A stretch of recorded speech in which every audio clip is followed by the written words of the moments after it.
Supreme Court overturned his conviction. They found that an agreement with a previous prosecutor prevented Cosby from being charged in the assault case. And tonight there are concerns about the message Cosby's release sends to abuse survivors. Our Serafina James explains.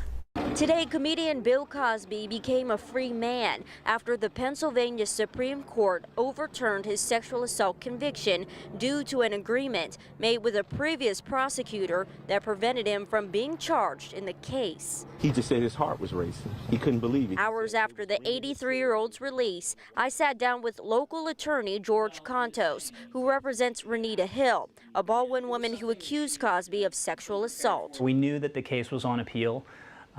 I think that even though she understood that this was an eventuality, she was nevertheless shocked and disappointed. Hill claims Cosby sexually assaulted her multiple times when she was a teenager in the 1980s. Hill's accusations were not part of Cosby's criminal case. By the time she came forward in 2015, the criminal statute of limitations had expired. Well, I know again from talking to Renita that she does not in any way regret lending her voice to the chorus of women that came out to speak out against Bill Cosby. We were at the ready today. Lisa Perry, executive director of organization Pittsburgh Action Against Rape, tells me their phones have been ringing off the hook following the ruling. Survivors, people needing some resources, people needing to engage with folks who knew that what they were going through mattered. Perry tells me she doesn't want Wednesday's decision to discourage sexual assault survivors. Instead, she encourages them to always come forward and report their abusers. Your voice matters.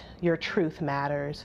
It's important. And there are places like PAR who will believe them, because that is the most important thing to start the journey of healing for many survivors. In Pittsburgh, Serafina James, Channel 11 News.